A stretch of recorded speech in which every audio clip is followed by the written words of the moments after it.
Sedangkan geologi adalah pemikiran contohnya seperti perang komunisme dan perang liberalisme. Nah, karena adanya perang geologi, maka terjadilah perpecahan yang menimbulkan beberapa konflik. Di antaranya ada PKI Madiun, GPRT SPKI, dan BITB. Untuk penjelasan lanjut, kami Assalamualaikum warahmatullahi wabarakatuh. Kami dari kelompok 1 akan mempresentasikan materi tentang disintegrasi bangsa. Nah, kami akan menyampaikan peristiwa PKI Madiun. Pemberontakan PKI Madiun, selain Partai Nasional Indonesia (PKNI), PKI merupakan partai politik pertama yang didirikan sesudah demokrasi.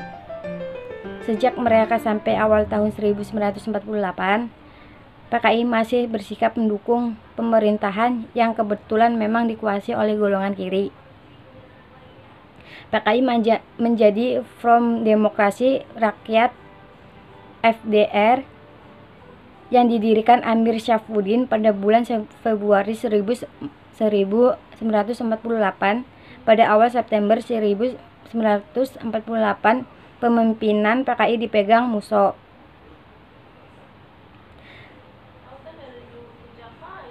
Musso lalu membawa PKI ke dalam pemberontakan bersejarah yang dicetuskan di Madiun pada tanggal 18 September 1948.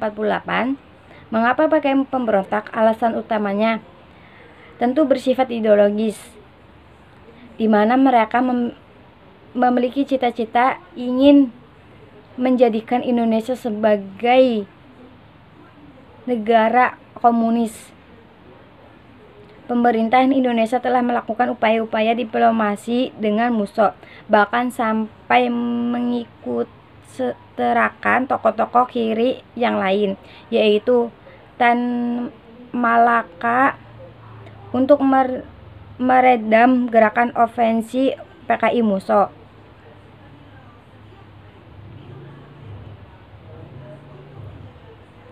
Di awal pemberontakan, pembunuhan terhadap pejabat pemerintahan dan para pemimpin partai yang anti komunis terjadi. Kaum santri juga menjadi korban. Ribuan orang tewas dan dianggap pemerintahan akibat pemberontakan Madiun ini. PKI gagal mengambil alih kekuasaan. Dari kisah di atas, apa hal terpenting dari peristiwa pemberontakan PKI di Madiun ini bagi sejarah Indonesia kemudian? Pertama, upaya membentuk tentara Indonesia yang lebih profesional menguat. Sejak pemberontakan tersebut, beberapa laskar dan kekuatan bersenjata liar. Tetapi hal terpenting lain juga perlu dicatat, bahwa komunikasi yang terjadi berdampak pula pada banyaknya korban yang timbul. Ketidakbersatuan bangsa Indonesia yang nampak dalam peristiwa ini juga dimanfaatkan oleh Belanda yang mengira Indonesia lemah untuk kemudian melancarkan agresi militernya yang kedua pada Desember 1948. Sekian dari kami. Assalamualaikum warahmatullahi wabarakatuh. Di sini saya akan menjelaskan tentang peristiwa 30 SPKI. Tanggal 30 September adalah sejarah penting dalam perjalanan Indonesia, yaitu tragedi berdarah yang dilakukan oleh Partai Komunis Indonesia (PKI) terhadap para jenderal TNI.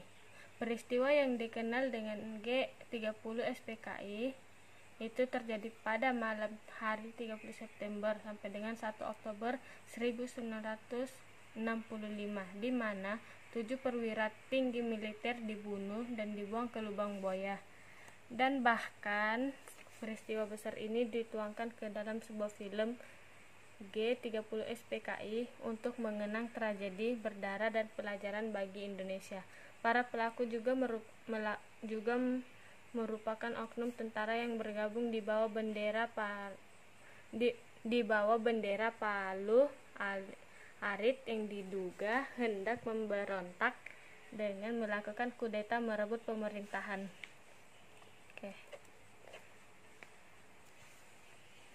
Latar belakang G30 SPKI. Partai Komunis Indonesia atau disebut PKI adalah partai komunis yang terbesar di seluruh dunia, di luar Tiongkok dan Uni Soviet.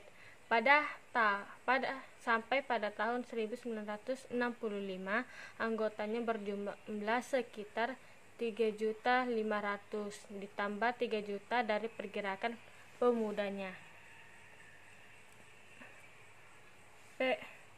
PKI juga mengontrol pergerakan serikat buruh yang mempunyai 3.500.000 anggota dan pergerakan petani Barisan Tani Indonesia yang mempunyai 8 juta anggota, termasuk pergerakan wanita atau Gerwani. Organisasi penulis dan artis dan pergerakan sarjananya, PKI mempunyai lebih dari 20 juta anggota dan pendukung. Pada bulan Juli 1959, Parlemen dibubarkan dan Soekarno menetapkan konstitusi di bawah dekret presiden, sekali dengan dukungan penuh dari PKI. Ia memperkuat tangan angkatan bersenjata dengan mengangkat para jenderal militer ke posisi yang penting. Soekarno menjalankan sistem demokrasi terpimpin. PKI menyambut demokrasi terpimpin. Penumpasan PKI.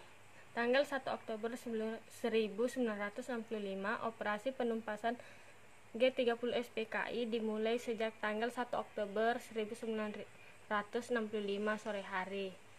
Gedung RRI di pusat dan kantor pusat telekomunikasi dapat direbut kembali tanpa pertumpahan darah oleh satuan RPKAD di bawah pimpinan Kolonel Sarwo Edi Wibowo, pasukan para Kujang _328 Siliwangi dan dibantu pasukan kavaleri. Setelah diketahui bahwa basis G30 SPKI berada di sekitar Halim Perdana Kusuma, sasaran diarahkan ke sana. Tanggal 2 Oktober 1965, Halim Perdana Kusuma diserang oleh satuan RPKAD di bawah komando Kolonel Sarwo Edi Wibowo atas perintah Maijen Soeharto pada pukul 12 siang. Seluruh tempat itu telah berhasil dikuasai oleh TNI Angkatan Darat. 7 tokoh pahlawan korban kekejaman G30 SPKI 1965. 1. Panglima Angkatan Darat Letjen TNI Ahmad Yani. 2. Maijen TNI R.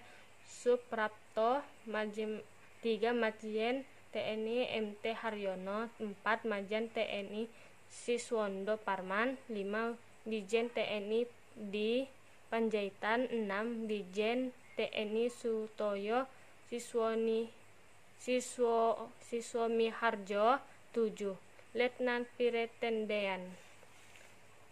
Selain 7 jenderal TNI di atas, PKI juga menghabisi sejumlah anggota TNI dan Polri lainnya. Sekian. Assalamualaikum warahmatullahi wabarakatuh. Saya di sini akan menjelaskan tentang peristiwa DI atau T2.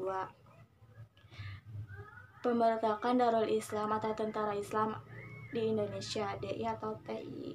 Peristiwa DI atau TI adalah pemberontakan yang hendak mendirikan negara dengan dasar syariat Islam di Indonesia, yang disebut dengan Negara Islam Indonesia. Pemberontakan ini dipimpin oleh Sekar Maji Marijan Kartosoewirjo pada tahun 1948 dan berusaha mendirikan negara berpaham Islam di Jawa Barat. 1. Pemberontakan DI atau TII Sekar Maji Marijan Kartosuwiryo di Jawa Barat. Pemberontakan ini dilancarkan mulai tahun 1948. Penyebab pemicu pemberontakan Kartosuwiryo adalah penolakan perjanjian Renville yang menempatkan daerah Jawa Barat di wilayah kekuasaan Belanda. Kartosuwiro bahkan memerintahkan percobaan pembunuhan atas Presiden Soekarno pada tanggal 30 November 1957 di peristiwa Cikini. Pemberontakan ini berakhir setelah Kartosuwiro tertangkap pada Juni 1962. 2. Pemberontakan DI atau TII Daud Buruh di Aceh.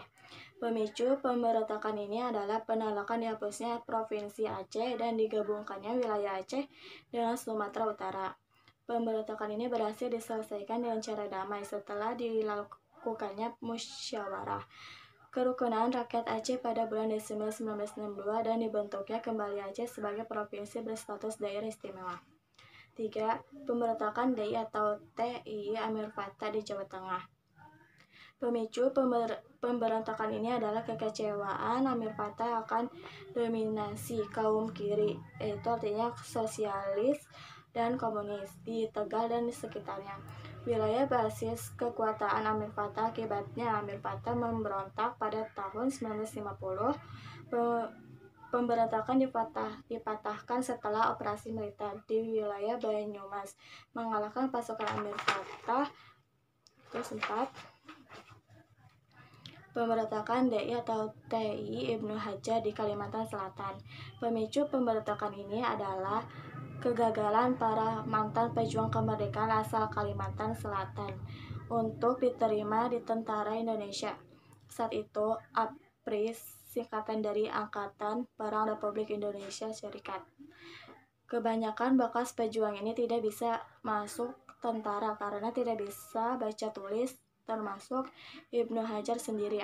Mereka juga kecewa dengan adanya bekas tentara KNIL, Tentara Hindia Belanda di APRIS. Ibnu Hajar membentuk Kesatuan Rakyat yang Tertindas KJRT dan menyerbu pos tentara di Kalimantan Selatan pada bulan Oktober 1950. Pemerintah Indonesia awalnya berupaya menyelesaikan dengan cara damai. Namun Ibnu Hajar yang sempat tertangkap dan dilepaskan untuk membujuk pemberontak lain menyerah, malah kabur dan meneruskan pemberontakannya.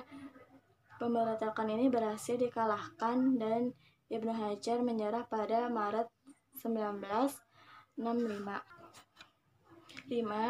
Pemberontakan DI atau TII Kahar Muzakar di Sulawesi Selatan. Pemicu pemberontakan ini adalah tuntutan agar para milisi Kesatuan Gerilya Sulawesi Selatan KGSS yang dipimpin oleh Kahar Muzakar bisa diterima sebagai tentara. Namun mereka tidak lolos syarat dinas militer dan hanya ditempatkan sebagai Korps Tejangan Nasional atau CTN. Akibatnya Kahar Muzakar memberontak dan menyatakan sebagai bagian dari DI atau TI. Akibatnya Kahar Muzakar memberontak dan menyatakan sebagai bagian dari DI atau TII. Kartosuwiryo pada tanggal 7 Agustus 1953. Pemberontakan ini berakhir setelah pada 3 Februari 1965 Kahar Muzakar tertembak mati oleh pasukan ABRI. Sekian dan terima kasih. Wassalamualaikum warahmatullahi wabarakatuh. Itu saja yang dapat kami sampaikan. Apabila ada kesalahan atau kurang jelas dalam hal penyampaian, mohon dimaafkan. Sekian dari kami kelompok 1. Wassalamualaikum warahmatullahi wabarakatuh.